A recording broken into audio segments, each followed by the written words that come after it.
Shalom, shalom, Israel. Got to go through this intro again because I started without recording. Basically, I was going to recap what we did yesterday for our chapter a day, starting in Esdras 1. We read chapter 1, where we culminated with Babylon taking the rest of Israel captive back into their land for the start of a 70-year captivity, which Yahuwah seen as a Sabbath for the land, which the Sabbath for the land is usually every 6 years. For the seventh year, you let the land rest. So you harvest, you gather for 6 years. Ideally, you would gather enough excess to cover that 1 year that you have to let the land rest, because the land has to rest too, just like Yahuwah had to rest after His creation. We have to rest after 6 days of work, and the land has to rest after 6 years of growing. And unfortunately, Babylon, Israel, the land in Jerusalem especially, didn't have a chance to rest a lot. In fact, it needed more rest than usual because Israel sinned greatly in the land. It had to be cleansed, it had to be fixed, it had to be purified. So Yahuwah saw fit to take us out of the land, allow the Babylonians to take all our things and all our good people, and we were in that predicament for 70 years. Still not as long as the captivity we're in now, which is crazy when you think about it. But let's see what happens after that.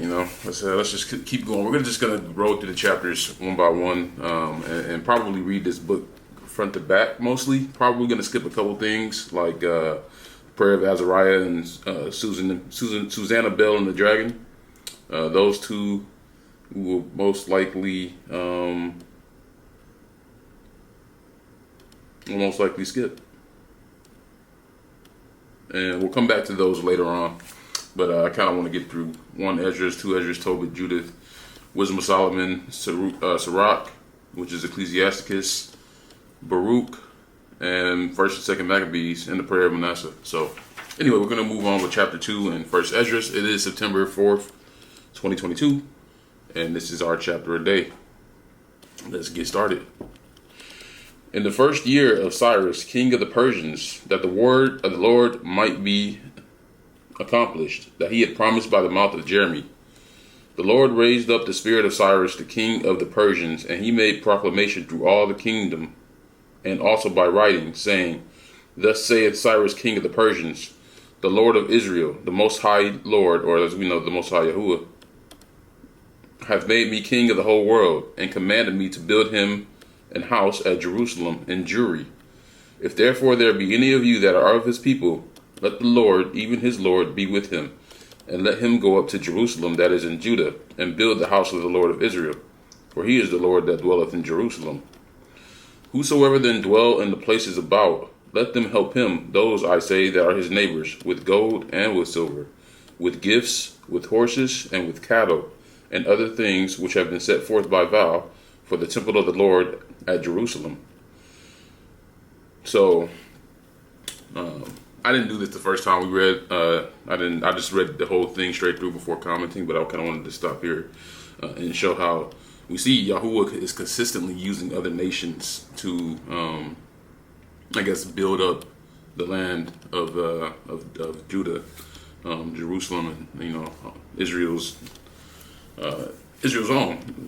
And he gave power to other nations to rule over us because clearly we have not been able to do a good job of that ourselves. And he even admits, the Most High God of Israel, he's putting that on me to do this. It's almost as if he's like excited or surprised about it. But you can see here, even King Cyrus, he acknowledged that they know who the true God is, because they saw the true God do the impossible for our nation over and over again. And so, just like Nebuchadnezzar, King Cyrus, he knew they had the power with them. And it's pretty clear once that power leaves, because the entire makeup, the entire countenance, the entire power of Israel changes. You know, so just reiterating that. For those who don't think it's biblical for another nation to rule over us, not saying that we're not supposed to appoint foreign kings over ourselves. You know, we're only supposed to appoint our own people. Ideally, we would never have needed a king, right? Yahuwah is supposed to be our king. He's supposed to be our only guide, our only North Star.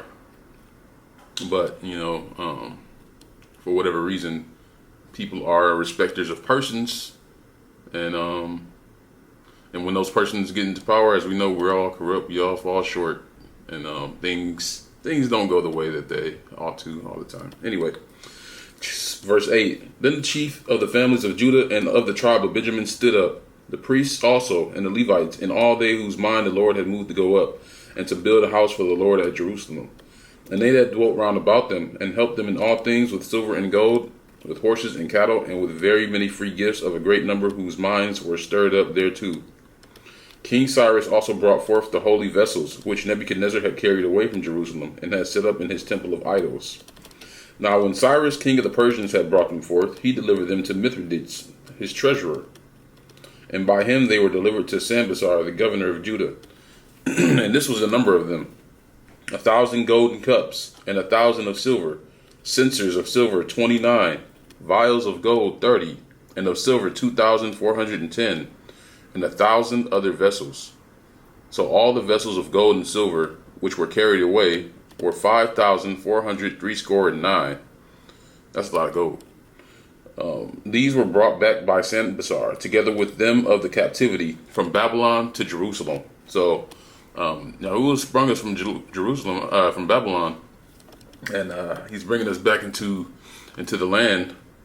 But this is all going on under King Cyrus's rule, and so we'll keep reading to see what happens with that. But in the time of Artaxerxes, king of the Persians, Belamus and Mithridates and Tibelius and Rathamus and Belthamus and Semelius the secretary, with others that were in commission with them, dwelling in Samaria and other places, wrote unto him against them that dwelt in Judah and Jerusalem these letters following. To King Artaxerxes, our Lord, thy servants, Rathamus the story writer, and Semelius the scribe, and the rest of their council, and the judges that are in Celesyria and Phoenix, be it now known to the Lord King, that the Jews that are up from you to us, being coming to Jerusalem, that rebellious and wicked city, see, there you go, do build the marketplaces and repair the walls of it, and do lay the foundation of the temple. Now if this city and the walls thereof be made up again, they will not only refuse to give tribute, but also rebel against kings. And forasmuch as the things pertaining to the temple are now in hand, we think it meet not to neglect such a matter, but to speak unto our Lord the King, to the intent that, if it be thy pleasure, it may be sought out in the books of thy fathers. And thou shalt find in the chronicles what is written concerning these things, and shalt understand that that city was rebellious, troubling both kings and cities, and that the Jews were rebellious, and raised always wars therein, for the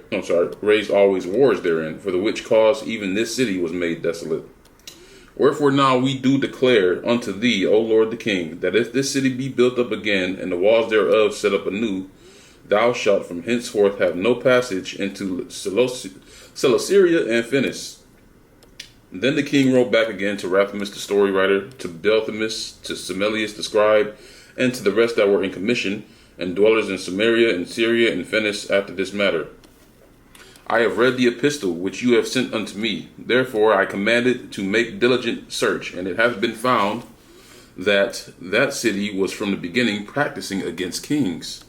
And the men therein were given to rebellion and war, and that mighty kings and fierce were in Jerusalem, who reigned and exacted tributes in Celesyria and Phoenix. Now therefore I have commanded to hinder those men from building a city, and heed to be taken that there be no more done in it, and that those wicked workers proceed no further to the annoyance of kings. Then King Artaxerxes, his letters being read, Rathamus and Semelius the scribe, and the rest that were in commission with them, were moving in haste toward Jerusalem with a troop of horsemen, and a multitude of people in battle array, began to hinder the builders, and the building of the temple in Jerusalem ceased until the 2nd year of the reign of Darius, king of the Persians.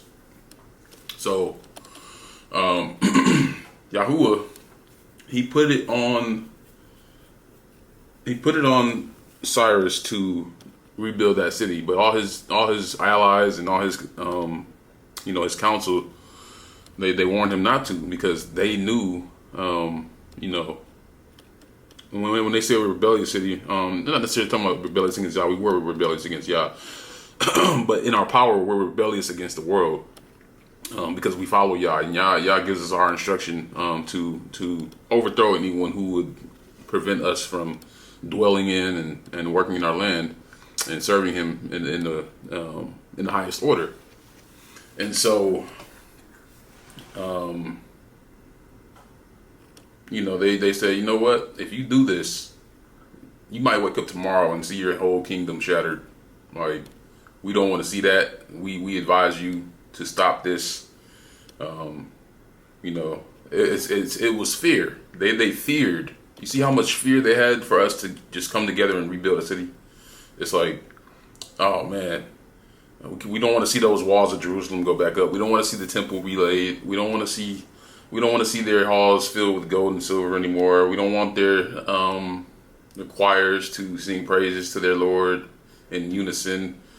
We don't want to see them keep the Passover. We don't want to see them carry out sacrifices at the tabernacle. We don't want to see none of that. So look, just stop. Just stop doing that. Stop building, and cease this action at once. We don't want to cease to exist ourselves. So that was chapter 2. I think it just shows the importance, like I said, of when we're on one accord, when we're in our land, when we're following the will of the Most High, how powerful we are and how much of a fright we are to those around us. And you can see that even in today's world, if we're going to be honest, especially here in America. We as a people can be very powerful. We have been in the past, and we still are. We have the most spending power collectively.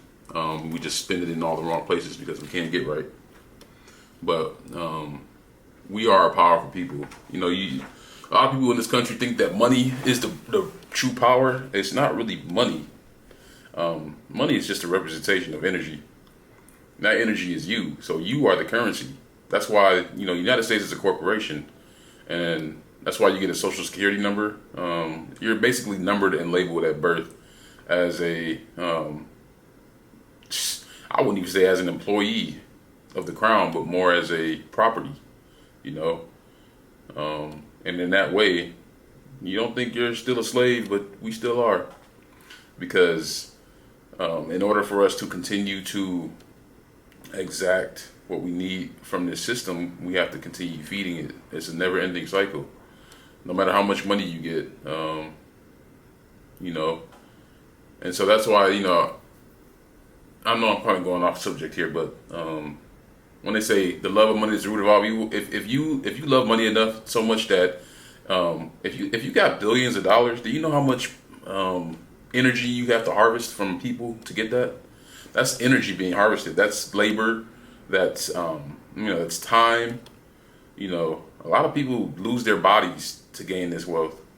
They lose their minds. They lose their souls to gain this wealth. So you are the currency. Oh, why do you think you pay taxes? The only reason the countries can spend so much money is because you give it to them. So not only do you have to spend your life and your time and your energy to gain the money, you have to then spend the money, give it back to them, and then whatever you gain, you owe them from what you gain, and then whatever you spend, you owe them from what you spend. So you're literally just shoveling money back into their hands. It's a never-ending cycle of manipulation, like energy manipulation. And so, a lot of us have kind of figured that out, and a lot of people in the world know how to use money to, to their advantage, because they understand.